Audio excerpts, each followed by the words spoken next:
이어서 계속 하겠습니다.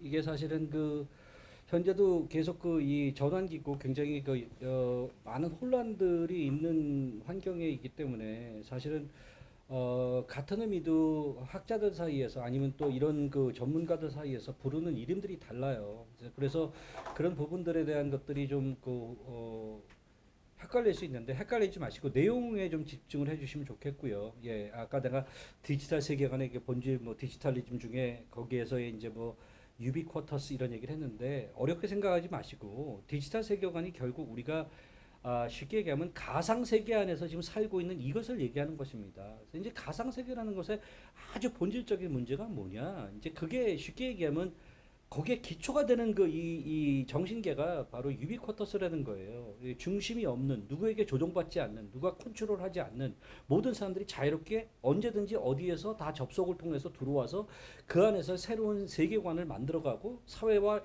역사를 발전시켜가는 그것을 얘기하는 그 기초에 이제 세부적으로 들어가면 굉장히 많은 얘기들을 할 수 있지만 바로 그 밑바닥에 깔린 전반적인 그 정신계가 유비쿼터스적인 이 사회를 건설하는 것을 얘기한다. 이렇게 이해하시면 더 쉬울 것 같아요. 자, 어쨌든 아까 비트코인을 이제 간단히 설명했지만 이제 비트코인에서 이제 자꾸 사람들이 요즘 젊은이들이 헷갈리니까 블록체인이 뭐야? 자꾸 이렇게 얘기를 하는데 이게 블록체인이라는 것이 어렵게 생각하지 마시고 아까 설명했던 그 이 사토시라는 양반이 비트코인을 만들어간 그 방식 어떤 어떤 데이터를 자기만의 암호화를 시켜서 그걸 서로 연결해 놓고 그것을 함께 작동하게 만든 요거를 그냥 블록체인이라고 부른 거예요. 이름을. 예, 그걸 블록체인이라 그러는 거예요. 뭐 어렵게 생각하실 필요 없어요. 자, 그런데 아까 이 비트코인에 이어서 이제 또 다른 그 혁신적인 이 발전이 뭐냐면 이더리움인데 그 이더리움이 2015년 7월 30일 그 비탈릭 부테린이라는 그 젊은 친구가 당시에 19살이었다 그러죠. 이 친구가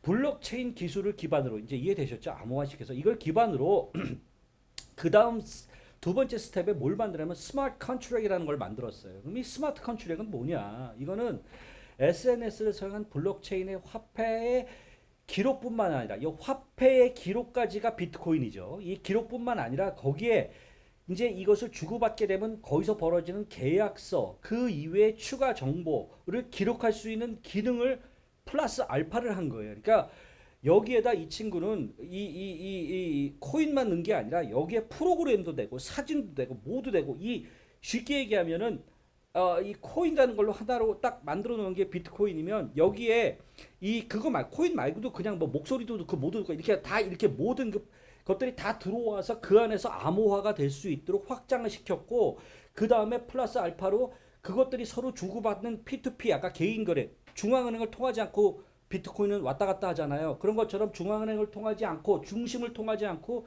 인터넷에서 개인적으로 막 왔다 갔다 하면서 벌어지는 모든 거래 기록들이 그냥 인터넷에서 사라지지 않고 영원히 남을 수 있도록 하는 플랫폼을 만든 거예요. 사이트를 만든 거야. 쉽게 얘기하면. 아주 쉽게 사이트라 그러면 좀 그렇지만 그걸 이제 우리가 요새 플랫폼이라고 부른 거예요. 그래서 이 사람이 만든 이더리움 어떤 일정 플랫폼 안에 들어가면 거기에서 이 거래가 되면 그게 그냥 다 남는데 그거는 돈만 코인만 되는 게 아니라 그냥 다 되는 거야. 근데 그걸 뭐든지 목소리도 거기에 들어가서 암호화 시키면 그걸 그냥 코인이라고 부르는 거야. 아. 그러니까 확장시킨 거예요. 범위를 확장시키고 그 기록을 다 연계해서 그 안에서 다 볼 수 있도록 해놓은 거죠. 그래서 이거를 쉽게 얘기하면은 분산 컴퓨팅 플랫폼이라고 부르고요. 또 다른 말로 이거를 퍼블릭 블록체인 플랫폼이라고 불러요. 그래서 이걸 플랫폼을 만들어 놓고 그 플랫폼에서 기본적으로 이 통용될 수 있는 기본 단위를 이더리움이라고 이 사람이 이름을 붙여서 올려놓고 그 이더리움을 이더리움을 우리가 이제 그러니까 이게 코인이라는 게 이제는 이 하나의 그것뿐만 아니라 어떤 것도 다 코인이 들어와서 이곳에서 하고자 하면 할 수 있도록 이걸 확장해 놓은 거예요. 이 친구가. 예. 이게서 그거를 기본 단위는 이더리움이라고 만들어서 이 쉽게 얘기하면 플랫폼 자체 통화 이름이고 이더리움은 암호화폐의 일종이며 대표적인 알트코인이다. 이제 알트코인. 그러니까 비트코인을 빼고 나머지 것들을 전부 알트코인이라고 불러요. 그래서 이 이후에 많은 애들이 이거 아주 쉽게 얘기하면 간단하지. 나만의 어떤 데이터를 코드로 블럭 시켜가지고 그거를 여기에 올려서 체인 시키면 그냥 코인이 되는 거야. 그래가지고 그냥 뭐 도치코인, 진도코인, 멍멍개 토코인, 그냥 개코인, 소코인, 우리가 그냥 요새 코인을 그냥 자고 일어나면 아 이거 별거 컴퓨터 조금 공부한 사람 별거 아니거든. 그냥 뭐 그 암호화 시켜가지고 그냥 해서 이름 붙이면 코인 되는 거야. 근데 이게 막 지금 개인들 거래에서 막 이 가치가 원래는 빵원이었는데 막 이게 막 이 희소 가치 막 이런 걸 비트코인은 희소성의 가치로 이게 올라갔다 내려갔다 하지만 나머지 알트코인은 희소 가치가 아니야. 어떻게? 바람 타면 돼. 그 일론 머스크 같은 사람이 나와서 트위터에다가 도지 투더 노래 딱 한마디 하면 그 다음날 도지 코인이 막 올라. 뭐 이런 식의 정말 어떻게 보면 굉장한 혼란이죠 지금. 그랬다가 막 그냥 그 다음날 이게 막 내리고 막 이런 일들이 지금 막 벌어지는 거거든요. 그래서 그 얘기 조금 이따 좀 더 자세하게 하겠어요. 할 겁니다. 그래서 여기 비트코인과 이더리움의 가장 큰 차이는 뭐냐 하면 그 적용 범위가 다르다라는 거예요. 좀 전에 얘기했던 것처럼 비트코인은 블록체인을 통해서 결제나 거래 관련 시스템, 즉 디지털 화폐로서의 기능에만 집중을 하고 있고요. 이더리움은 블록체인을 기반으로 거래 결제뿐만 아니라 계약서, SNS, 이메일, 전자투표 등 다양한 어플리케이션을 투명하게 운영할 수 있게끔 확장했다. 올라가서 그 안에서 계약이 되면 그게 다 보이니까. 그래서 화폐뿐만 아니라 다른 용도로 줄여서 이것을 뎁이라고 부르는데 하는 이런 것을 통해서 다 모든 것이 다 올라가서 어떻게 분산 어플리케이션을 누구나 만들고 사용할 수 있게끔 한 플랫폼이 이더리움 이 뷰테리진이라는 사람이 만든 이 플랫폼이라고요. 그래서 요즘 무슨 우리나라에서도 그냥 누가 그냥 갑자기 몇몇 한 사람들이 돈 대고 컴퓨터 좀 만지는 사람들이 플랫폼 뜩 만들어 가지고 거기다가 지네들끼리 무슨 코인 뭐 이래 가지고 올려 가지고 그냥 뭐 딱 한탕하고 뭐 한 달 만에 문 닫고 사라지고 그래서 여러분들 그 뭐 요새 뭐 비트업 업비트 뭐 이런 데서 코인 사고 팔 때 보면 지난달에도 막 뉴스 나오잖아요. 비트업에 업비트에 올라왔던 코인 중에 아래 코인들은 다음 주부터 거래가 되지 않습니다. 그냥 사라져 그냥. 지금 이게 지금 혼란 그 자체라고요 지금. 예, 예. 그래서 이렇게 확장해놔서 이것을 모든 것을 하는 그 거래들을 다 볼 수 있게끔 했기 때문에 이거를 이 사람이 스마트 컨트랙이라고 이름을 붙인 거예요.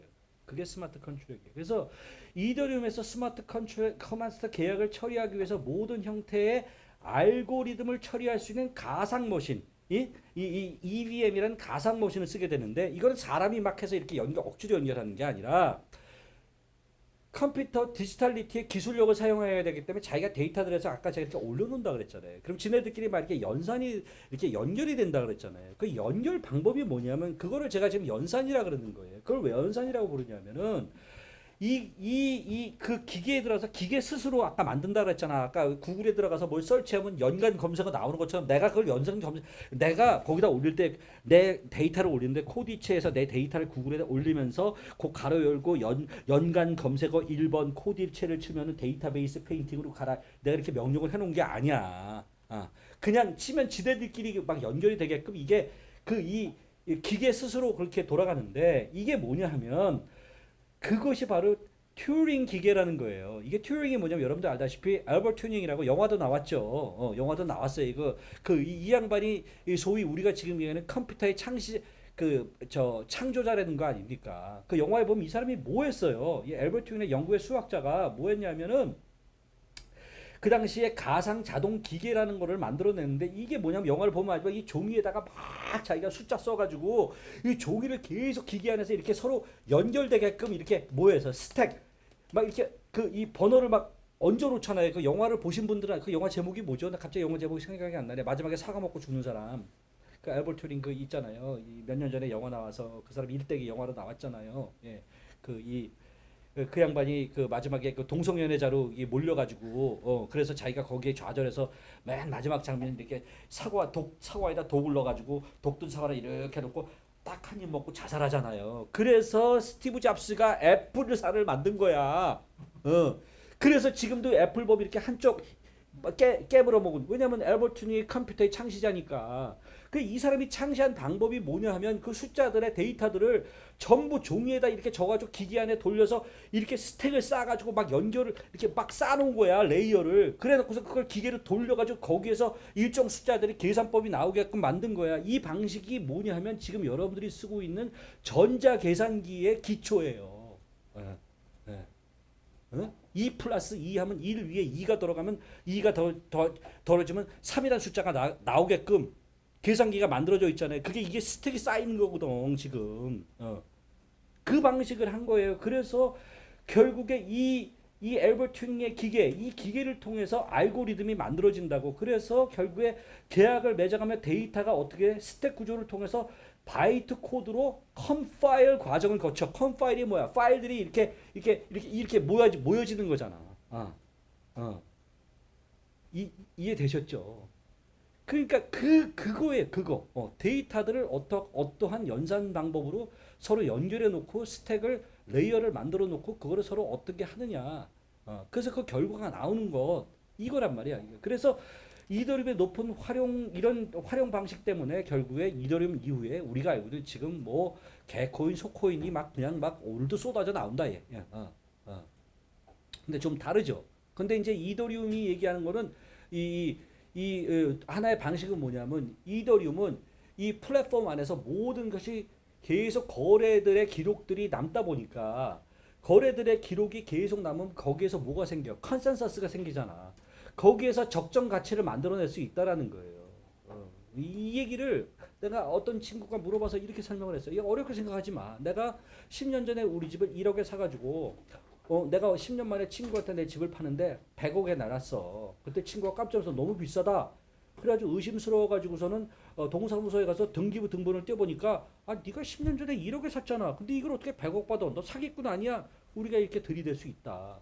그런데 이건 등기부 등본이 아니라 내가 그 사이에 수백 번의 거래가 있었다면 수백 번의 거래가 이 플랫폼 안에 다 떠 있는 거야. 어디에선 1,000원에 팔리고 어디에서 5,000원에 팔리고 어디에서 100원에 팔리고 어디에 10원에서 팔리고. 그럼 여기에서의 평균값이나 컨센서스가 나오잖아. 비교 대상으로.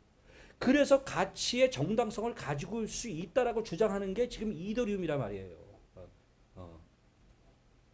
그래서 우리가 큰 틀에서 얘기할 때 이거는 그냥 예상입니다. 앞으로 지금 뭐 CBDC라 그래서 뭐 미국에서도 이제 더 이상 이 디지털 화폐를 어떻게 그 컨트롤할 수 있는 수준을 넘었다고 생각하는지, 미국에서도 뭐 정부 기관에서 디지털 달러를 만들 예정이다 고민을 하고 있다. 뭐 중국에서 디지털 위안을 만든다. 이렇게 막 정부 쪽에서 지금 막 나서서 이쪽을 지금 하겠다라고 얘기하는데 지금 그런 과정에서 우리는 굉장히 고민이 많죠. 근데 이거는 함부로 얘기할 수는 없어요. 근데 정말 디지털 달러가 나오게 되면 잘못하면 이것이 한 1, 20년 흐르면 다시 디지털 달러가 과거 자본주의 사회 때의 기축통화 같은 역할들을 또 다른 방식으로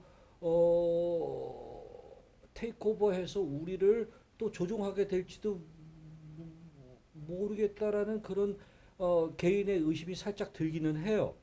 그러나 이건 모르겠어요. 어떻게 돌아갈지. 우리가 이제 그러니까 쉽게 얘기하면은 지금 그 미국의 디지털 달러나 뭐 위안의 중국의 디지털 위안 같은 거는 어떻게 엄밀하게 얘기하면은 지금 이렇게 이더리움이나 이런 것처럼 모든 사람들이 유비쿼터스적으로 접근을 해서 오픈된 분산 원장에 의해서 가치를 만들겠다기보다는 그냥 자기 정부 자체의 플랫폼을 만들어서 디지털 화폐는 사용하되 그 안에서 정부적인 관점에서 컨트롤하겠다라는 그런 의미는 아닐까라고 의심을 해봐요. 그렇게 되면 사실은 그거는 원래 이 가상 세계관하고는 안 맞을 수도 있어요. 어떻게 보면 변형된 가상 세계관으로서 권력 구조로 전환될 가능성도 있지 않겠는가라는 의심을 살짝 해보지만 아직 이제 이게 뭐 아직 거론의 시작이기 때문에 제가 함부로 말은 못 드리겠습니다. 자, 그런데 여기서 미리 얘기가 나와서 여러분들이 이제 말씀을 드릴 수밖에 없는데, 그럼 왜 그럼 다들 이렇게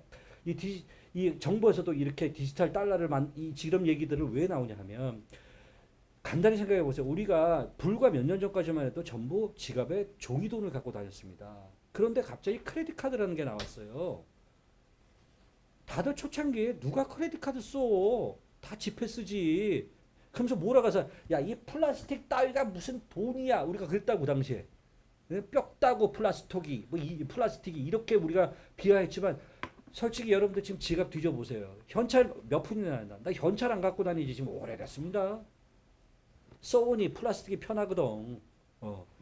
이 편의성이 뛰어나다고 이게 사실은 이 지금 이 디지털 화폐라는 게 중간에 송금비도 안 들죠. 중간에 무슨 저기 뭐야 환율도 상관없죠. 은행 거치지도 않죠. 실시간 이동되죠. 이게 생각해 보세요. 어렵게 생각해 보지 마세요. 생각해 보지.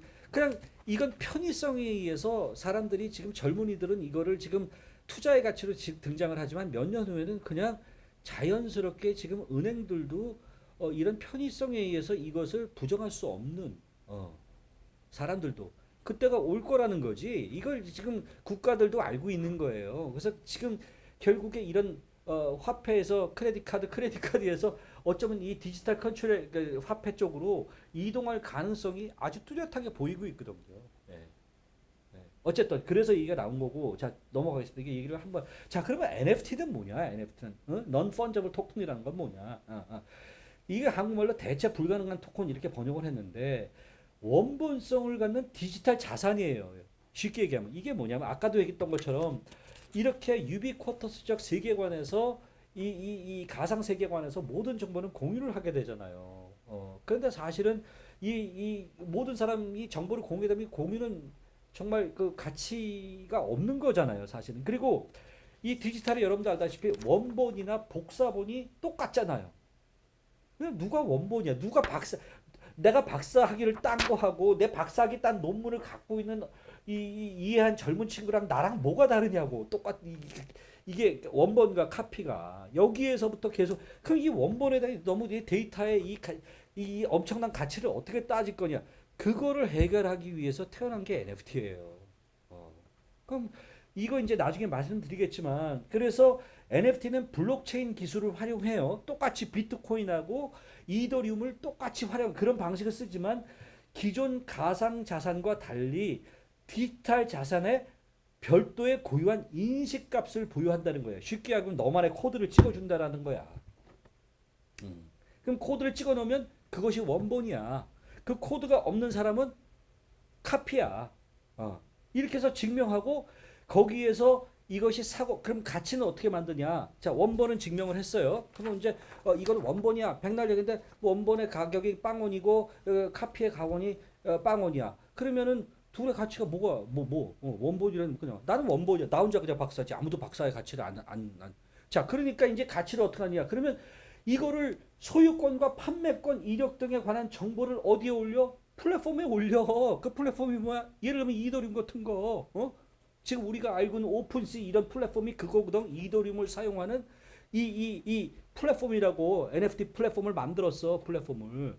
그럼 플랫폼에 내가 거기를 등록을 해서 그럼 가치가 있는데 거기에서 그 가치를 누가 예를 들면 처음에 10원에 샀는데 20원에 사 이렇게 해서 이 가치를 만들어가는 거야. 원본에. 이렇게 해서 가치를 만들겠다라는 거예요. 그래서 네가 아무리 100만 카피를 갖고 있어도 최초의 발행자는 언제든지 확인할 수 있어서 이게 상호 불가능하다. 번호가 찍혀 있어. 내가 오늘 보여드릴 것도 뒤에 내가 다 이걸 해놓은 거라고. 그래서 보여주는 거야. 내가 못 보여줘요. 이거를 그 코드를 안 찍어놨으면. 왜냐면 누가 카피에 똑같은 거니까. 지금 그렇게 하는 거거든요. 그때 누가 또 그래요. 아니. 그럼 뭐 사실은 뭐 이렇게 따지면 뭐 기술적으로는 이해가 되는데 솔직히 좀 마음에 양심에 손 얹고 생각해 보자. 원본이 나 원본이야 원본. 그럼 나 카피야 카피. 근데 둘이 똑같아. 그럼 뭐 이걸 가지고 원본이라 우겨봤자 누가 인정하냐? 방법은 좀 전에 얘기한 첫 번째 방법은 그거죠. 이거를 플랫폼에 올려서 거래를 일으켜서 거래에서 적당 가치를 만들어낸다라는. 근데 카피도 똑같아. 이렇게 얘기해요. 솔직히 잘 생각해봐. 근데도 똑같잖아. 그럼 누가 사? 카피를 같이 뭐하러 돈 주고 이걸 사? 그래서 제가 그런 얘기를 했어요. 우리는 살아오면서 모나리자의 그림을 인터넷뿐만 아니라 잡지를 통해서 수천 번을 봤을 거예요. 근데 그 수천 번의 모나리자의 사진을 보면서 아무도 감동 안 해요. 그런데 루브르 박물관에 가서 모나리자의 그림을 보면 막 감동을 해. 그 원본성이라는 거예요. 파리에 여행 가서 파리의 에펠탑을 보고 막 우리가 감동을 할 것 같죠. 그런데 또 다른 가치에서 보면 사진이 더 멋지기도 해. 이런 혼란이 있다고 사실은.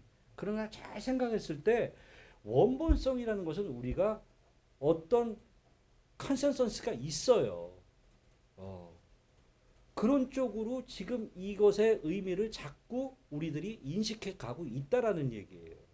그래서 이 원본성은 너무 중요한 거예요. 그래서 제가 아까 앤디 와홀의 과거의 사진 작업을 디지털화 시켰다고 그거를 NFT 등록 코드를 찍었다고 원본이라고 우기면 그 가치를 자꾸 얘기하면 우리가 좀 이건 좀 아니지 않냐 이거지. 어, 어. 무조건 내가 컴퓨터의 기술력을 통해서 코드를 찍었다라고 원본이라고 우기기 시작한다면 우리가 좀 고민을 해봐야 될 앞으로 심각한 문제라는 거죠. 예, 이건 나도 정답은 모르겠어요. 지금 앞으로 세상이 어떻게 흘러갈지는 모르기 때문에. 자, 그러면 이런 NFT는 어떻게 해서 시작되는가? 그래서 NFT의 소유권을 명확히 함으로써 게임, 예술품, 부동산 등 기본 자산을 어떻게 디지털 토큰화를 시킨 거야. 비트코인은 자기만의 넘버를 데이터로 블록시켜서 이 경제적 가치를 만들어낸 거지만 이 NFT는 그게 아니라 원래 있는 어떤 이미지니 모니 게임이니 모든 것들을 이 등록시켜서 코드화를 시켜서 일종의 비트코인처럼 코인의 가치처럼 만들어낸 거라고 생각하시면 돼요. 그래서 똑같은 거예요, 사실은 이게. 예. 그러니까 우리가 이렇게 생각하시면 우리가 데이터 그러면 제일 먼저 뭘 생각해? 숫자를 생각하지. 제가 99년도에 데이터베이스를 했더니 다들 이게 무슨 데이터베이스 페인팅이야? 야, 데이터는 숫자 아니야? 천만의 말씀이에요. 그림도 데이터고요. 프로그램도 데이터고요. 우리는 이미지 데이터란 말을 이제 아무도 부정 안 해요. 그런데 정말 20년 전만 해도 제가 시작할 때만 해도 이미지는 데이터라고 아무도 생각을 안 했어요. 그러니까 비트코인은 넘버를 가지고 데이터를 만든 거고 NFT는 이미지나 그 이외의 모든 자기의 이 원본성을 증명할 수 있는 어떠한 무엇을 이미지 쉽게 하면 이미지만 얘기하면 이미지를 데이터로 토큰화 시킨 거야. 이미지 데이터를. 지금 데이터라는 의미가 확장이 됐다라니까. 이제 숫자가 데이터가 아니라니까. 그러니까 숫자만이 데이터가 아니라고. 자, 그래서 어쨌든 이 프로그램 어디서 만들어진 이와 같은 시도는 2014년에 뉴욕에 있는 뉴 뮤지엄에서 시작을 해요. 그 당시에 뉴 뮤지엄에서 야 이제 21세기가 와서 이제 디지털 세계관이 열리고 디지털 사회에서 가상 세계 뭐 이런 것들이 열려서 이제 디지털 아트 새로운 예술의 흐름 디지털 아트가 시작될 법도 한데 이게 뭐 아직도 현대 미술이 계속 주도권을 잡고 디지털 아트는 지금 예술로 인정도 못 받고 야 이건 좀 우리가 좀 한번 디지털 아트가 무엇인지에 대한 논쟁을 해보자. 그래서 사실은 이 컨퍼런스는 2000년에 시작이 돼요. 2000년에. 그런데 이 NFT에 대한 시도는 2014년에 처음으로 시도가 됩니다. 이 컨퍼런스의 이름이 2014 Rhizomes 7-on-7 컨퍼런스라는 거예요. 그러니까 그 당시에 디자이너와 컴퓨터 프로그래머 이런 이 기술자들의 7명씩 모여서 14명이 모여서 열심히 어떻게 하면 이 디지털 아트의 이 가치를 우리가 만들어낼 수 있겠느냐 이걸 어떻게 하면은 우리가 할 수 있겠냐를 하면서 그때 의도는 이런 거예요. 이제 예술사로 들어가는데 그 목적은 여태까지 현대 미술을 끌고 가는 기득권, 갤러리, 경매장, 미술 평론 이게 뭐예요? 기득권을 가지고 지네들이 컨트롤해. 내가 모마에서 전시하면 훌륭한 작가고, 내가 그냥 인사동에서 전시하면 별별 나오는 작가야. 결국에 근데 물론 내용적인 면 있죠. 뭐 내용이 뭐 나쁘다는 게 아니라 작품의 내용이 있지만 그게 아니라 이제 1차원적으로 보면 어떻게 보면 모마라는 미술관이 갖고 있는 기득권이 그 미술의 가치를 조종하는 게 되는 부분이 있잖아요. 마치 달러가 원화를 환율 조절로 죽여버리는 것처럼 살리는 것처럼 자 이런 것들을 기득권으로 본 거죠. 그런데 가상 세계관은 뭐야? 기득권이 없는 사회잖아. 공평하게. 바로 그래서 거기에서 이들이 이런 것들을 가지고 이 기득권의 지배를 받고 종속되는 작가들의 모습을 파괴하고 작가와 콜렉터를 직접 연결해서 예술의 혁명을 일으킨다는 취지에서 시작이 돼요. 네. 그래서 결국 이게 1950년대 마르셀 두샹의 혁명과 같은 모습이다. 이렇게 이런 식의 이 발언들을 하거든요. 이 친구들이. 그래서 이 양반들이 했던 게 야, 이거는 그러면 디지털 아트는 카피와 원본이 똑같아. 그러면 원본을 증명하면 되잖아. 원본을 어떻게? 원본의 고유값을 주면 돼. 이것이 NFT의 시작이에요. 그러나 그 당시엔 이거를 NFT니 뭐니 이런 정확한 어떤 이 데피니션을 결정했던 것은 아니에요. 컨퍼런스에서 벌어진 일이죠. 그리고 나서 2017년에 NFT의 우리가 지금 역사적으로 시초라고 불러요. 근데 이거는 누구냐면 Dapper Labs라는 이 어떤 연구 여러분들 어떤 그 기관인지 뭐 그런 데서 이 뭘 개발했냐면 크립토 키트라는 이 게임을 만들었어. 이 게임. 근데 이 게임이 뭐냐 하면 그 안에 여러 가지 고양이들이 이미지들이 데이터들인데 이거를 서로 연결을 이렇게 관계를 맺어주면 거기서 전혀 다른 자기만의 고양이가 만들어지는 거야. 어. 자, 이게 무슨 얘기예요? 아까도 얘기했던 것처럼 가상 세계에서의 이 창조의 근원은 데이터를 입력하면서 데이터들이 아까 이해한 것처럼 튜닝 머신이라는 자동기기 안에서 서로 연결되고 스택이 쌓여지면서 그 안에서 전혀 다른 결과물이 나오는 거잖아요.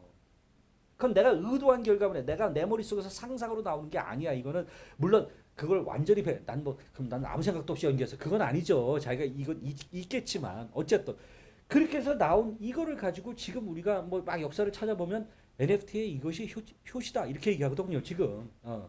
그 후에 이제 이 트위터와 클럽하우스의 디자이너와 일러스트레이터들이 채팅을 통해서 서로의 이런 식의 데이터를 뭘 만드는 거를 해가지고 작품을 소개하면서 대화가 활발해지면서 커뮤니티가 활성화되기 시작한 겁니다.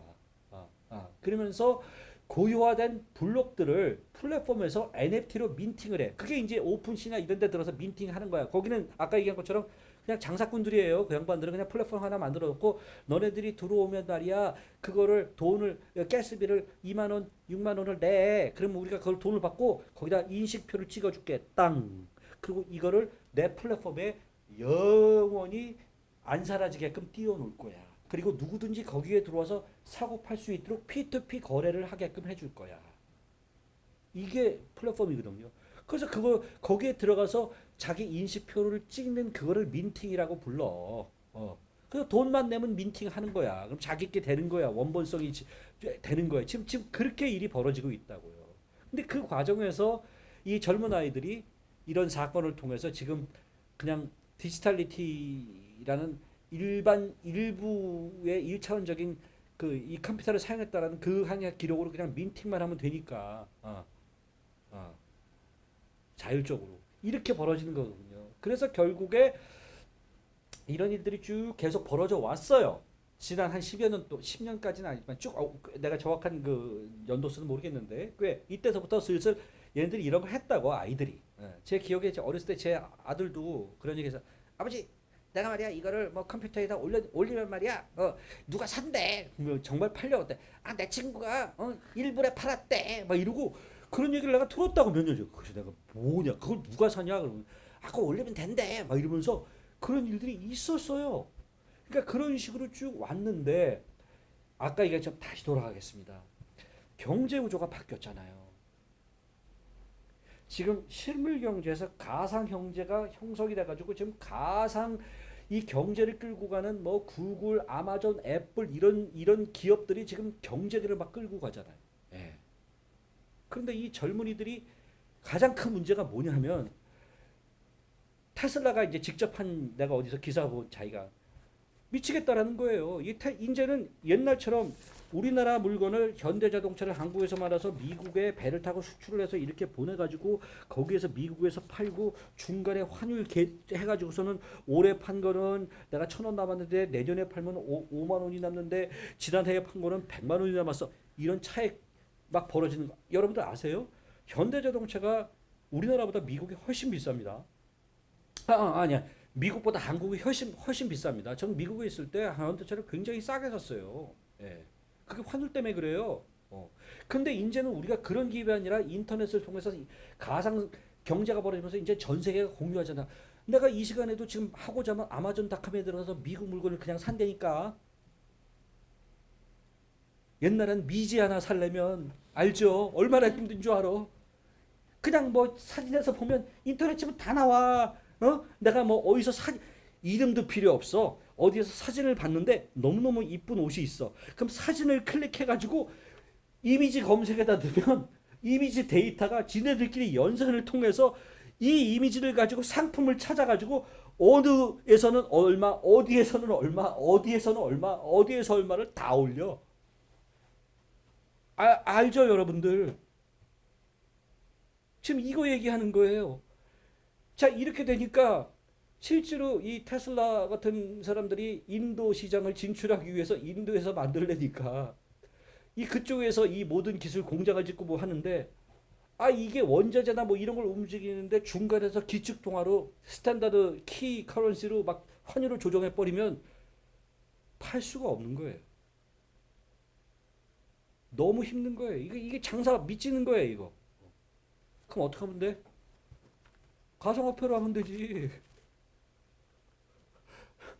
중요한 마진이 다 빠지는데. 그래서 이 양반이 무슨 비트코인을 막 사들이고 막 도치코인을 하겠다. 막 그래서 다들 경제계에서 저 친구의 목적이 뭐냐? 결국에 달러를 무너뜨리겠다는 거다. 저 친구가 지금 저렇게 지금 지금 막 난리를 치고 지금 이 가상화폐를 가지고 어떻게든지 뭐 자기 비즈니스를 정당화시키려고 하는 이유의 가장 큰 저변에는 이 달러를 무너뜨려야지만 세계 이 경제가 살아난다. 이런 식의 이 철학을 갖고 있다라는 거예요, 그 친구가. 예, 예.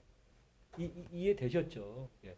자, 그래서 결국에 이 소위 신흥 재벌들은 지금 이 크립토 커런시라고 불리우는 미국에서는 또 크립토 커런시라고 부르죠. 우리나라에서는 뭐 이걸 뭐 암호화폐, 뭐 가상화폐, 별의별 말을 다 쓰는데 이게 참 지금 뭐 어딘 비트코인이라고 그러고 이게 지금 뭐 이게 뭐 정신없어 죽겠어. 하여튼 어쨌든 그 이 세계 이 신흥 재벌들, 옛날 재벌들 말고 젊은 재벌들은 이 개념들을 대부분 알고 있어요. 그래서 지금 젊은 재벌들이 한 명씩 두 명씩 계속 발표하는 거예요. 앞으로 우리 기업에서는 비트코인을 받겠습니다. 우리 기업에서는 이더리움으로 딜을 하겠습니다. 우리는 앞으로 이쪽 시장을 겨냥하겠습니다. 크레딧 카드 대신에 그냥 카카오 지갑을 쓰세요. 카카오 지갑 써보신 분들 여기 계실 거예요. 지금 그게 그거거든요. 카카오에서 지금 그거 하려고 지금 카카오 지갑 만든 거거든. 어. 네. 이렇게 돌아가니까 결국에는 미술 시장에서도 눈독을 들이는 거지. 야, 이거 봐라. 결국에 언젠가는 이 가상화폐 경제, 가상 경제가 지금 실현화됐고 가상화폐를 들고 있는 저들을 이 경매장 안에 끌어들여야 된다라는 거죠. 그리고 재밌는 사건이 또 하나 벌어졌어요. 지금 이 가상화폐라는 것이 가격과 가치의 문제가 안정이 안 된 상태라고요. 굉장히 혼란하잖아요. 지금 과도기라서. 그래서 이게 잘만 컨트롤하면 몇백 배를 남기네. 네. 3월 말에 비플이라는 사람이 그림을 팔았을 때가 46,800인가 790인가 뭐 그 이더리움이었어요. 그 당시에 했더니 그게 890 몇 억이야. 근데 지금 계산하면 그게 400억도 안 돼. 올 가을에는 내가 봤을 때는 한 100억 정도로 떨어질 것 같아. 무슨 얘기인지 아세요? 어떻게 될지 몰라요, 지금 이거를. 그런데 이 장사꾼들은 뭐야? 요거 말이야. 요게 지금 이더리움이 지금 최상한가를 쳤단 말이야. 요때 팔면 대박이야. 야, 요게 떨어졌을 때 이걸 다시 사들여가지고 이걸 다시 팔면 이게 몇 배야. 지금 이 친구들은 이 계산도 하고 있다고. 그래서 지금 미친 듯이 활성화시키는 거예요. 이 전쟁통에는요, 어떻게 될지 몰라. 자, 그래서 제발 나중에 제가 말씀드리겠지만 젊은이들이 무분별하게 지금 이 가격에 숫자에 지금 집중하면 안 된다는 거예요. 이 가격은 지금 nobody knows. 아무도 몰라요. 예.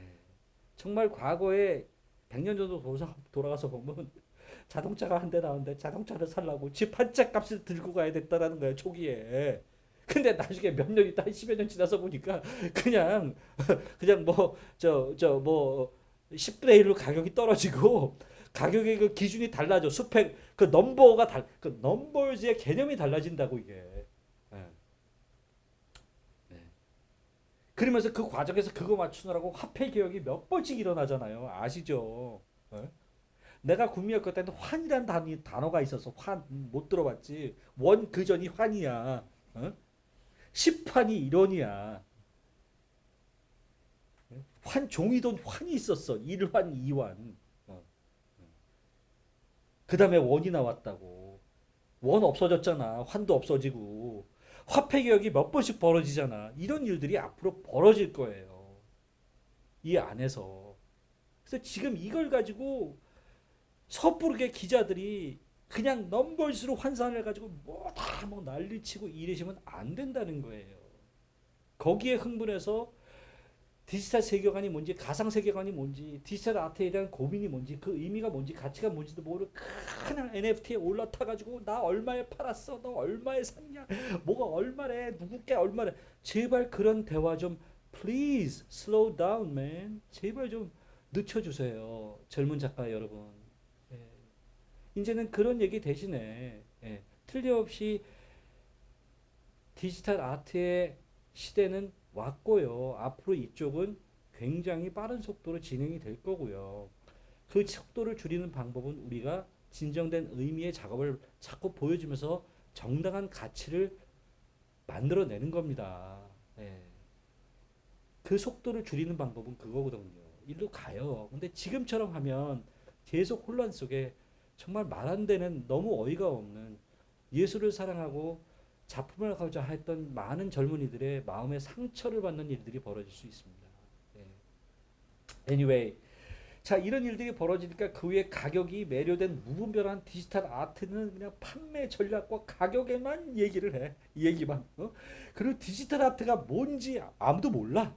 그냥 막 해. 그냥 뭐 옛날 거 뭐 월러 거 돌아가신 사람 그림 그려다가 그냥 막 컴퓨터 디지털에서 그냥 막 NFT 등록해서 막 팔아먹고 그냥 뭐 누구 죽었는데 가가지고 컴퓨터에서 뽑아 오고 그냥 뭐 아무데나 디지털 뭐 이렇게 한번 뭐 일러스트레이터 뜩 하면 그냥 NFT 디지털이 이렇게 지금 예 다시 얘기하지만 그분들을 제가 다 비하하는 것은 아니고 어떻게 되면 시작 단계에서 큰 틀에서 1차원적으로 일부 디지털 아트의 성향을 갖고 성격이 포함되어 있는 건 맞지만 그래서 우리가 의미를 좀 더 생각해야 된다라는 겁니다. 자 넘어가겠습니다. 예.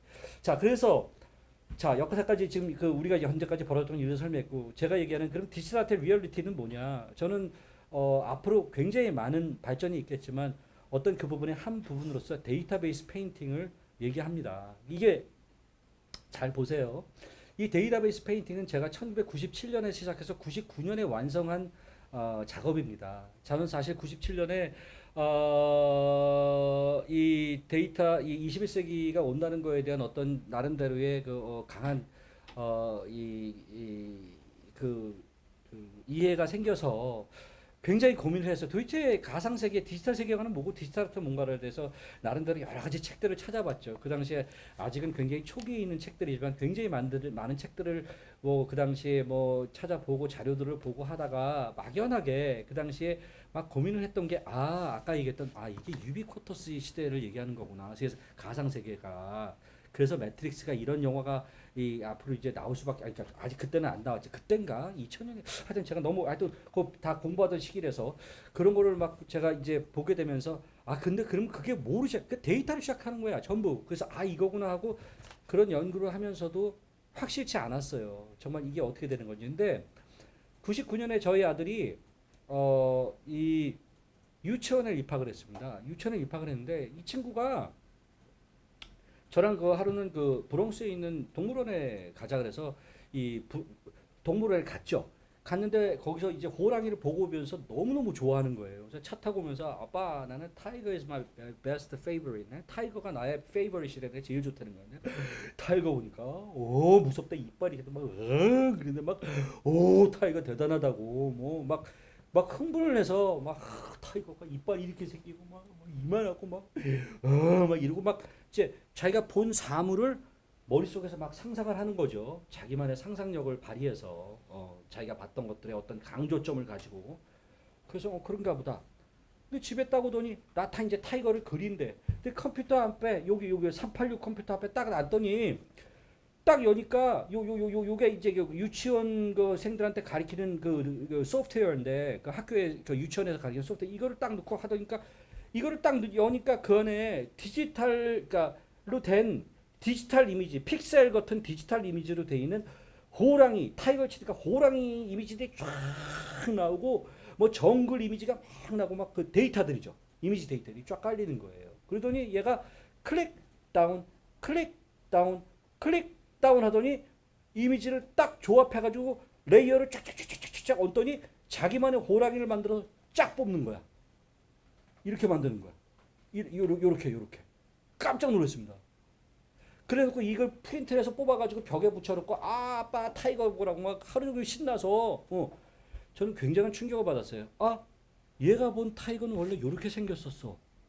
근데 차 타고 오면서 이성적으로 자기가 판단해서 상상력을 발휘했던 호랑이가 이렇게 생겼어.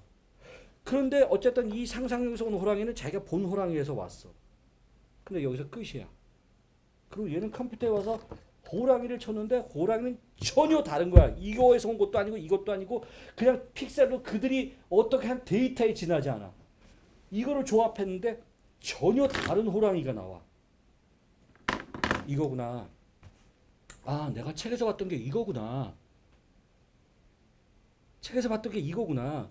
그렇게 해서 곧바로 이 아이의 호랑이 이 컴퓨터에 들어가서 이거를 플로피 디스크로 막 해서 이거를 깰 수가 없어서 어떻게 그때 뭐 어떻게 어렵게 해가지고 정말 오랜 시간 걸려서 주변에 컴퓨터 잘하는 친구들한테 물어봐서 이걸 어떻게 해킹을 했어요. 그래서 이 안에 있던 요 이미지를 다운을 이렇게 받았는데 사이즈가 정말로 요만해. 코딱지만해. 도저히 쓸 수 없는 데이터예요. 예. 그래서 이 데이터를 가지고 이걸 어떻게 하면 내가 사용할 수 있는 데이터로 만들 수 있을까?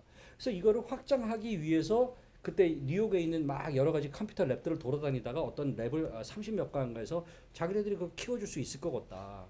그래서 그 친구들한테 이거를 맡겼어.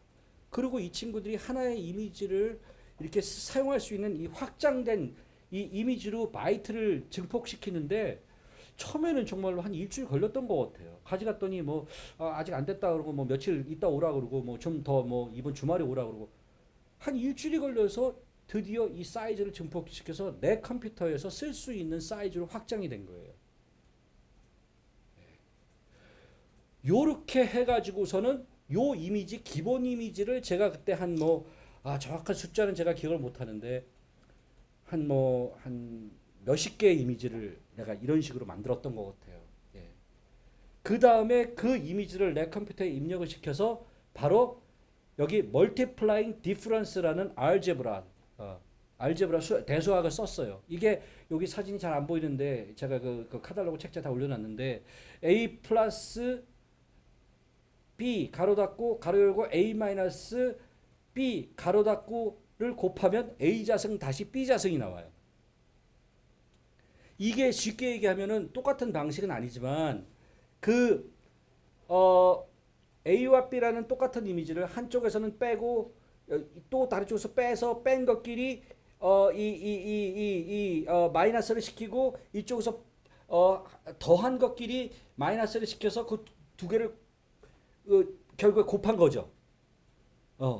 이렇게 해가지고 나왔더니 전혀 엉뚱한 픽셀들이 막 깨지기도 하고 뭐 이렇게 흩어지기도 하는 엉뚱한 이미지가 나온 거예요. 살짝 바뀐 이미지가. 그거를 제가 제네시스 데이터라고 불렀어요. 요까지가 블록체인이에요. 요게 비트코인 만드는 방식이에요.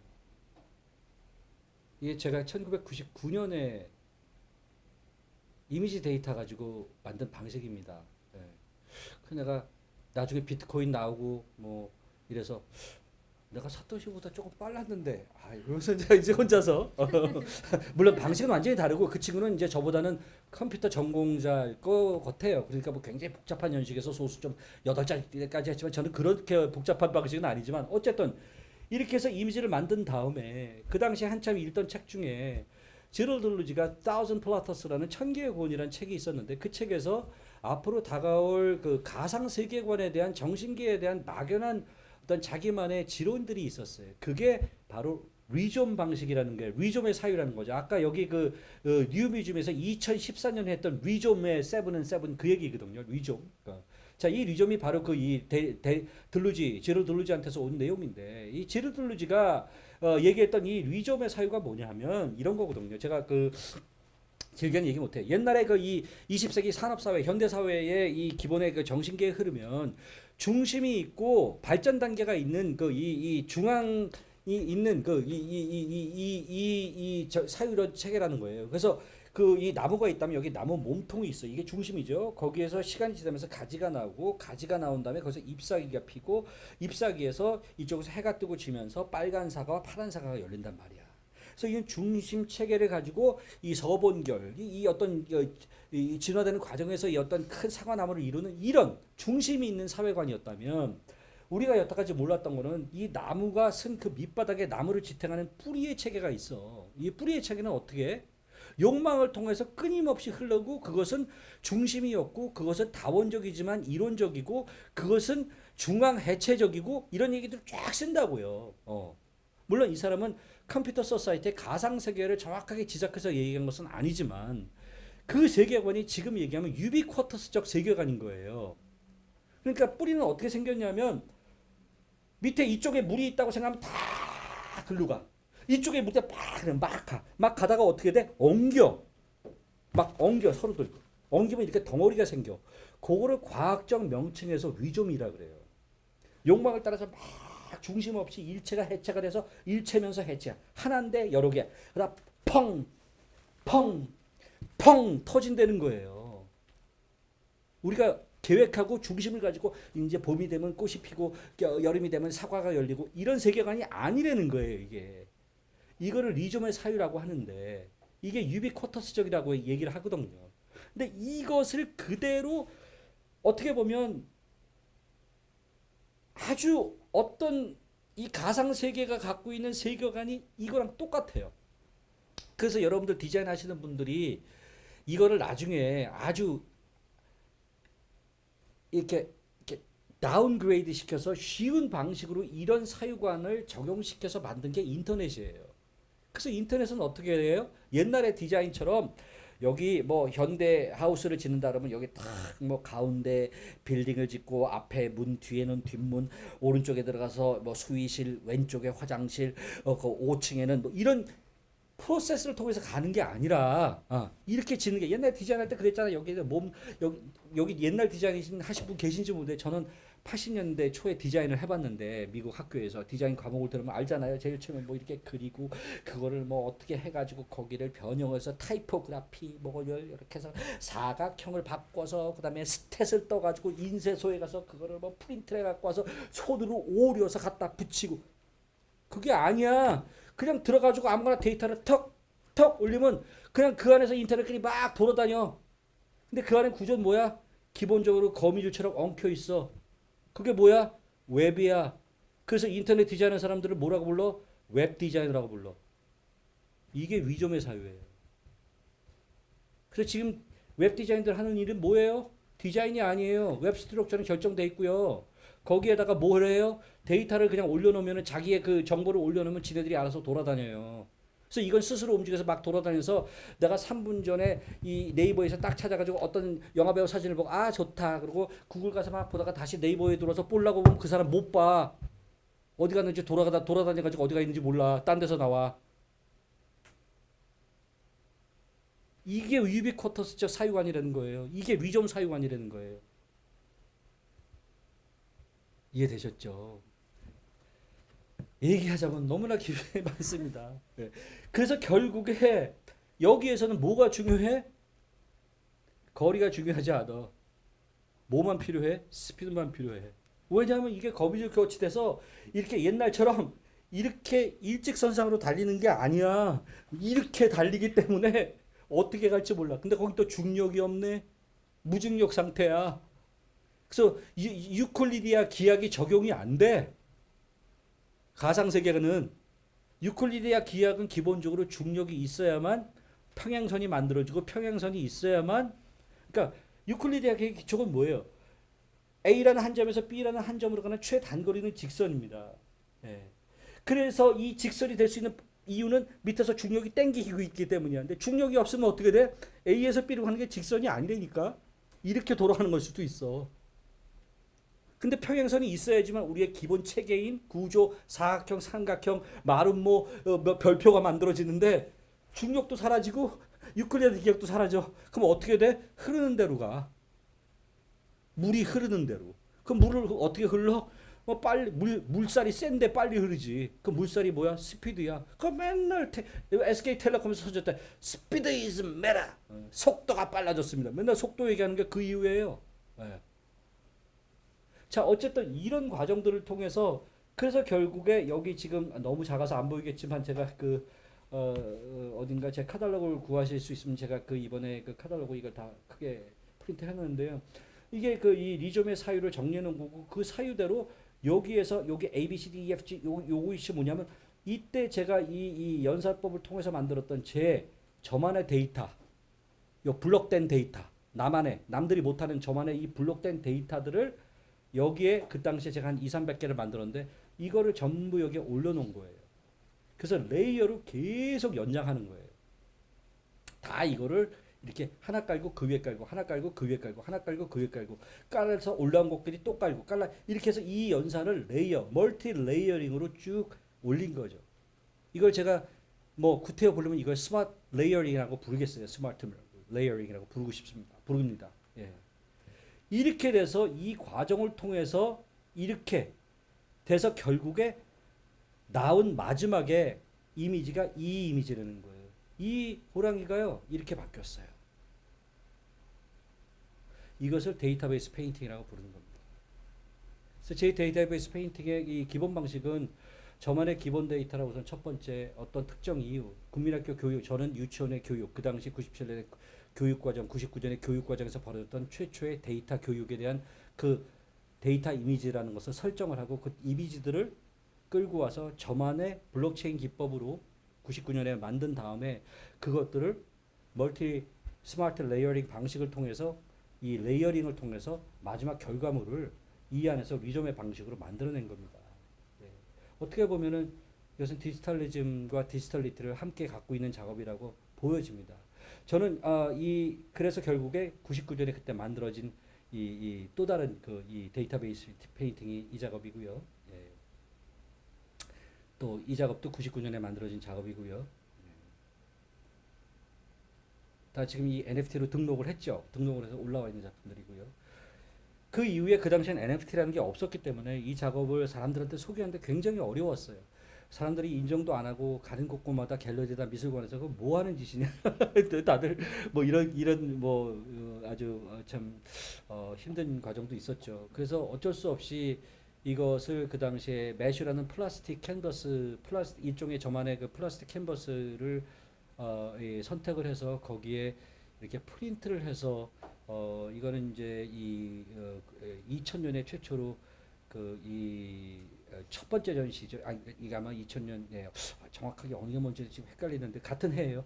2000년에, 그러니까 사실은 이거를 전시하고 싶었는데 어떻게 미술관에서 이걸 파일을 어떻게 할 거냐, 이걸 뭐 어떻게 하겠느냐. 그래서 결국에는 그럼 이걸 뭐 프린트해서 전시하는 방법밖에 없다. 그래가지고서는 플라스틱에 프린트를 해서 제일 먼저는 NYU에서 제가 그때 교수 시절이었기 때문에 NYU 교수전이라는 학교에 허락을 받고 교수전이라는 이름으로 NYU 이 뉴욕에 있는 NYU 갤러리에서 처음 전시를 했고요. 같은 해에 독일 루드윅 포럼이라는 미술관에서 이렇게 전시를 했고 또 그 같은 해에 이 한국의 국제화랑이라는 데서 이렇게 전시를 하곤 했었습니다. 그 이후에 최근까지 정말 꾸준히 이 의미를 전달하려고 쭉 노력을 해왔는데 참 힘들었는데 갑자기 올해 초 NFT 시장이 열리면서 사람들이 이제 NFT가 무엇인지에 인식을 하기 시작하면서 다시 이 작업들에 대한 관심들을 갖게 돼서 사실은 이 프린트 작업들보다는 사실은 이 파일이 원본이죠.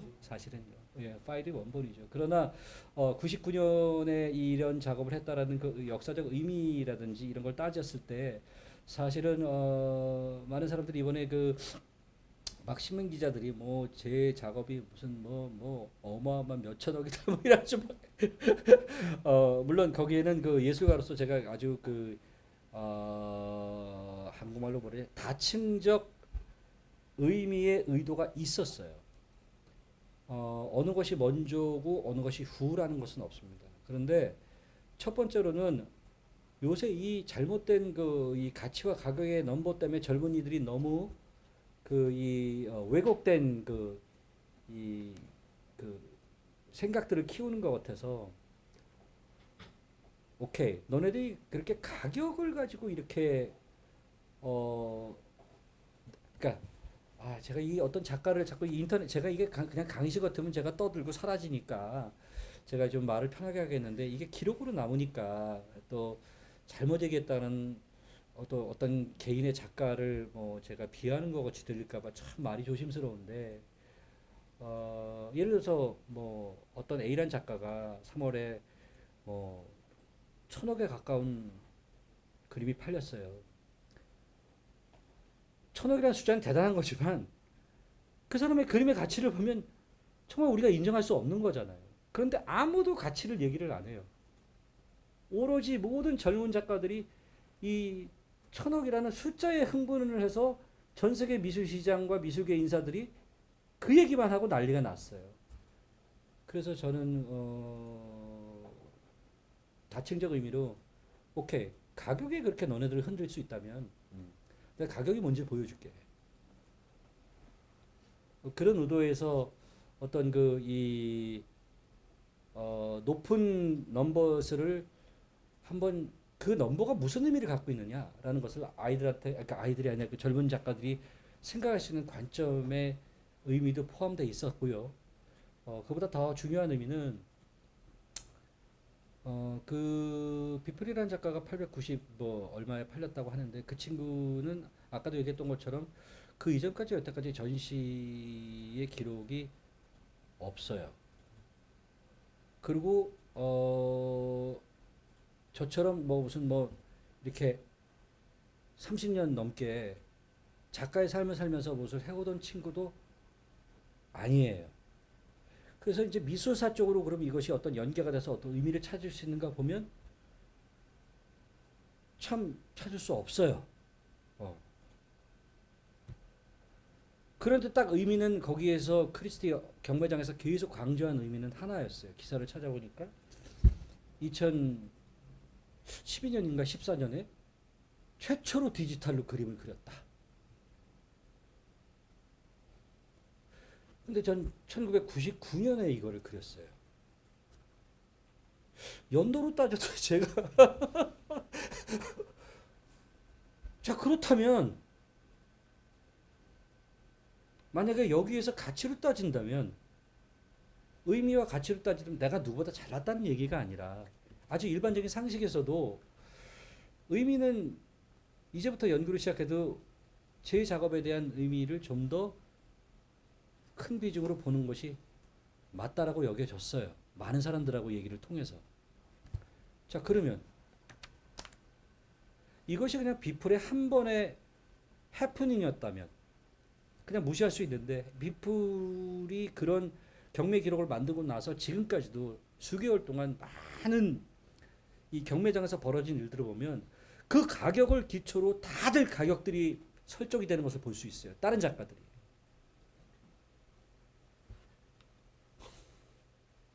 그렇다면 저는 어떤 가격을 매겨야 되나요? 제 작업에 대해서. 안 매기고 싶었어요. 저는 처음에. 매기지 말자 그랬는데 여러 이거 미술계 인사들 또 이 관계자들하고 의논을 했죠. 정말 한 달 반 넘게 의논을 했어요. 이걸 어떻게 쓸겠냐 올리면. 근데 참 재밌는 것은 이 NFT 그 플랫폼 안에 들어가서 민팅을 하려면 반드시 가격이 있어야 돼요. 가격이 없으면 민팅이 안 돼요.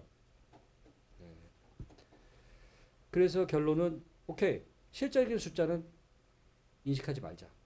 없다. 몇천억 몇백억 이거 없다. 이건 가상 화폐고 가상화폐의 가격의 가치는 아직 결정이 안 됐어요. 아까 얘기한 것처럼 막 언제 어떻게 될지 모르고. 그러면 그런 경력의 이런 작가가 지금 대학 갓 졸업한 작가가 100만 원을 받는다면 30년 난 작가는 1000만 원을 받아야 되는 거 아니에요? 가치로만 따지자고 이거 다 그런 과정에서 아주 굉장한 고민에서 그 가격을 설정하게 됐고 7만 이더리움이라는 숫자를 결정하게 됐고 그냥 이더리움의 그 이 기준에서 그대 것이 4만 7천 정도의 이더리움이라면 나는 그래도 7만은 돼야 되지 않나? 뭐 그런 거지. 그 어떤 상징 의미에서 여러 가지에 대한 그리고 이것은 앞으로 어떤 가치의 숫자가 될지도 몰라요. 네. 그런 부분에서 이것은 저 혼자 결정한 것도 아니라 굉장히 많은 미술 관계자들하고 의논하고 결국에는 한 달이 넘는 시간이 걸려서 컨센서스가 생겼고 그런 과정에서 결정된 숫자예요. 어쨌든 여기에서 제가 갖고 있었던 것은 두 가지 의미죠. 젊은 작가들한테 가격의 문제로 우리가 너무 집중하기보다는 작품에 대한 가치의 문제를 보자라는 의미 하나. 두 번째로는 이 가상화폐의 넘버스는 우리가 지금 무엇으로도 그 가치를 매길 수 없는 혼란한 상태에 있다. 이 넘버는 우리가 지금 측정할 수 있는 가격이 아니다. 이런 얘기들을 그 세계관이 변하고 있다. 우리는 혼란이 그런 것들을 좀 깊이 생각하는 젊은 작가들이 알아줬으면 하는 의미에서 그런 결정이 나왔습니다. 자, anyway, 자 그래서 이거는 이제 시간이 지금 거의 다 됐나요? 어떻게 지금 자꾸 네, 제가 그래서 요 마지막에 이제 다 끝났습니다. 2페이지인데. 자, 그럼 여기에서 그 어떤 극단론을 얘기하시는 분들은 그러면 뭐 이제는 앞으로 디지털 아트가 다 가고 그럼 뭐 우리는 다 죽는다는 얘기냐? 우리 데미안 누구 이 옛날에 현대 작가 그런 얘기 절대로 아닙니다. 제가 그 얘기는 2002년에 서울에서 했습니다. 이것은 그 당시에 2002년 세계 국제 미디어 비엔날레라는 것이 있죠. 미디어 시티 거기에서 이 달빛 루너스 플로우라는 국제 심포지움을 했었는데 그 당시에 이 장보들라 세계적인 석학 장보들라 선생님하고 제가 이제 초대를 받아서 또 그 위에 다른 분들도 몇 분 계셨는데 초대를 받아서 그때 심포지움을 진행했습니다. 그때 제가 발표했던 게 디지털 회화 쌍둥이 장례식이라는 간략한 티시스를 발표를 했는데 간단히 얘기하면 시간 관계상 그 내용은 앞으로 사회는 이 가상과 실제가 공존하는 사회가 될 것이고 그것을 아무런 문제 없이 우리가 아주 자연스럽게 이 공존하면서도 활용을 하는 시대가 올 것이다. 그것을 바로 더블 브레인 이중 뇌의 구조가 될 것이다라는 얘기를 그 당시에 2002년에 이 국제 심포지움에서 발표를 했습니다. 근데 지금 현재를 보면 어느새 이제 우리는 이중 경제권이 공존하고 있어요. 아무도 헷갈리지 않아요. 어느 누구도 인터넷에서 옷 사 입는 것을 두려워하는 여성은 없어요. 그렇다고 길거리 가다가 백화점에서 이쁜 옷을 안 살 이유도 없어요. 우리는 인터넷에서 매일 장을 보면서 가끔 심심하면 바람 쐬고 싶다 그러면 바구니 들고 장에 갔다 오죠. 그 둘 사이에서 우리는 어떤 괴리도 느끼지 않아요. 그리고 그것을 자유롭게 활용해요. 그래서 이런 시대가 올 것이라고 얘기했는데 왔죠. 미술도 다를까요? 다를까요? 단지 잘 생각해 보세요. 내가 일주일에 인터넷에서 장을 몇 번 보고 실제로 장에는 몇 번 가는지 자기 스스로 판단할 수 있습니다. 네, 그래서 최근 그래서 NFT 아트가 계속 될 것인지 얼마나 빨리 또 그 주류가 될 것인가 하는 질문들을 굉장히 많이 받습니다. 이런 질문에 대해서는 스스로 판단할 수 있는 역사가 있습니다. 농경사회에 살던 사람들이 과연 산업사회가 올까? 금과 은을 사용하던 사람들이 지폐의 가치를 받아들일까? 이런 혼란들이 상당 시간 진행됐지만 또 동시에 그 당시에 현대 추상화가 미술로 인식하는 전환이 일어나기까지의 역사를 보면 혼란, 혼동, 긍정, 부정의 시간은 한동안 있었던 것을 쉽게 찾아볼 수 있습니다. 이거는 각자들이 판단하실 수 있고요. 얼만큼 빨리 진행되느냐는 우리가 어떻게 대처하느냐의 문제인데 저는 한국의 젊은 작가들이 정말 이런 타이밍에 빨리 그 관점들을 깨달아서 진행하면 어떻게 보면 이 디지털 아트나 NFT 아트 쪽에서는 가장 앞서가는 국가가 될 거라고 나는 정말이에요. 제가 미국 가보면 알거든요. 뉴욕에서는요, 아직도 인터넷이 안 터지는 데가 엄청 많습니다. 핸드폰이 아직도 안 돼요. 예. 우리나라는 얼마나 전 세계에서 인터넷이 진짜 두 번째로 빠르다 그러면 화날걸요. 얼마나 우리가 이 가상세계 환경에 익숙한 세대들인지 몰라요. 전 세계에서 둘째가라면 서럽죠. 어. 이 관점에서 행동 양식은 이미 업그레이드 돼 있다고 생각해요. 여기에서 소위 멘탈리티라고 불리우는 디지털리즘에 관한 이해와 가상세계에 대한 인식이 올라와만 주면, 예.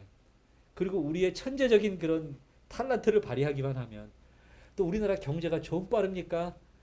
예, 그래서 정말 이 과정들에서 젊은 작가들이 조금 진지하게 생각해서 NFT 아트를 접근해 주셨으면 너무 감사하겠다라고 생각합니다. 아까 얘기했던 것처럼 다시 한번 마지막 정리하겠습니다. NFT 시장에서 가상화폐라고 상호가 있는데 현재 가격이 정착하지 못하고 단기에 수백 프로, 수천 프로까지 오르락내리락 하고 있다.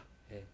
기축통화, 중앙 탈중앙하기 위해서 태어난 가상화폐는 기존 화폐 가치와 시스템과 지금 화폐 전쟁 중입니다. 예, 기득권 싸움이죠.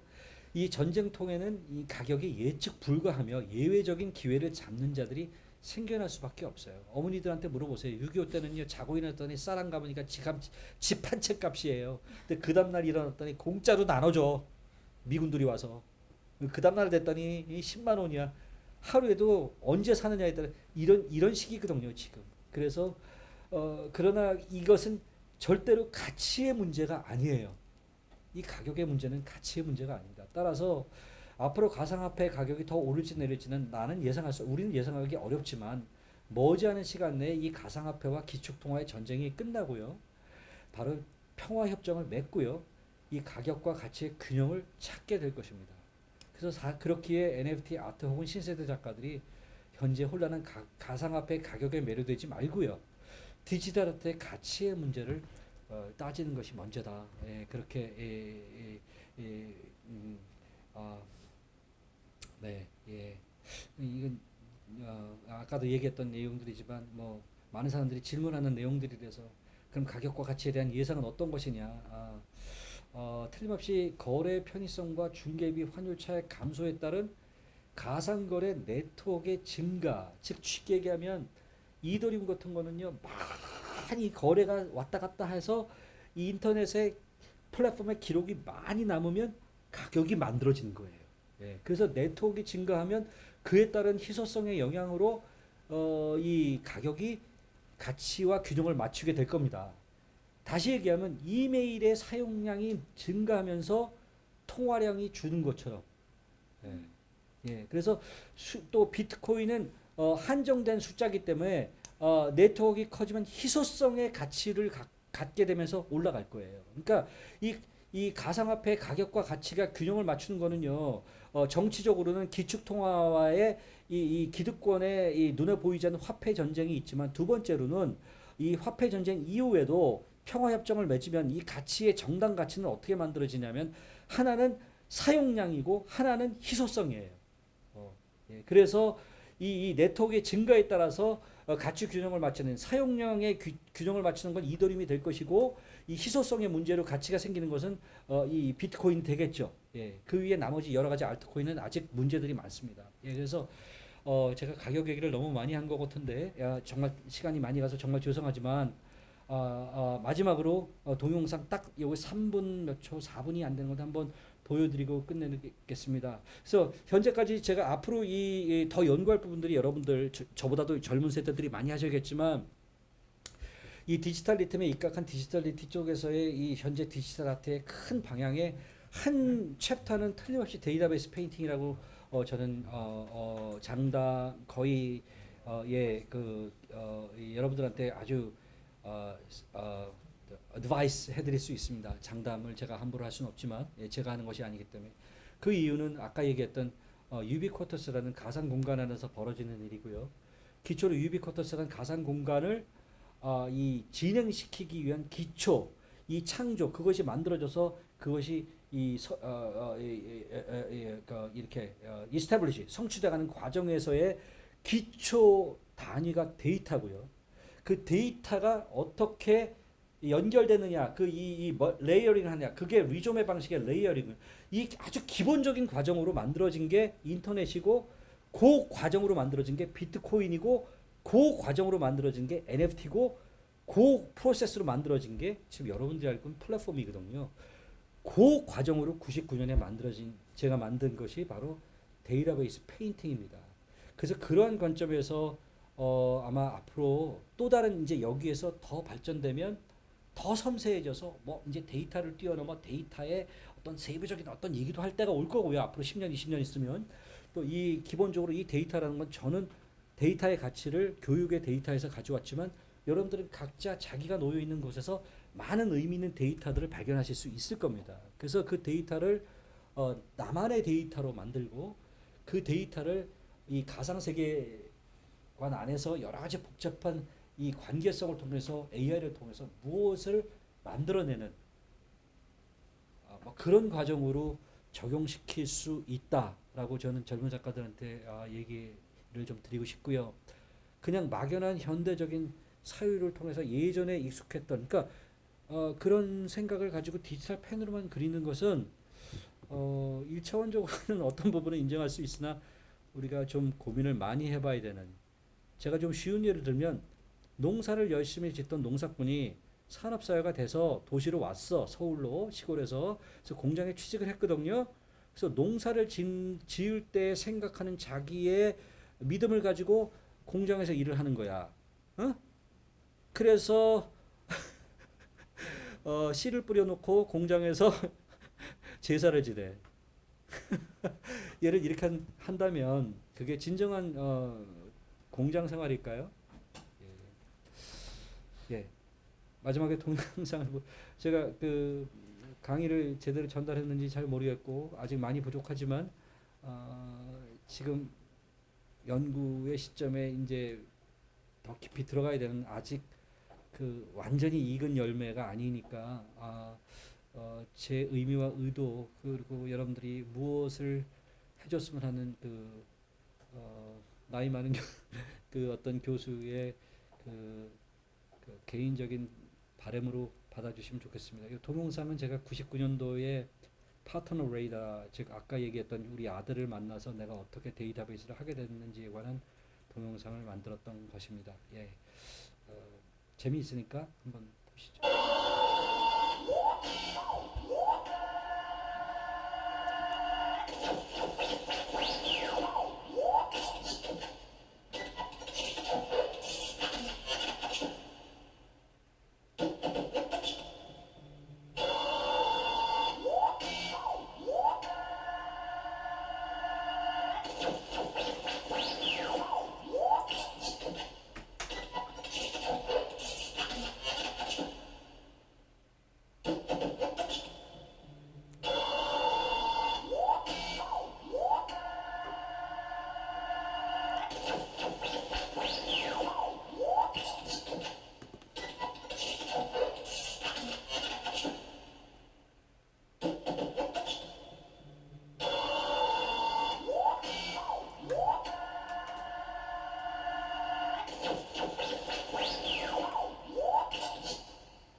어디 코리 굳은 살이 굳은 살.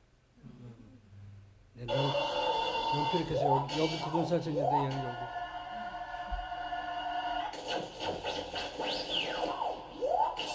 생각이 달라질 거란 얘기를 하는데.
지금까지 코디체 작가님의 디지털 관련된 NFT 관련된 여러 가지 이야기들을 잘 들었고요.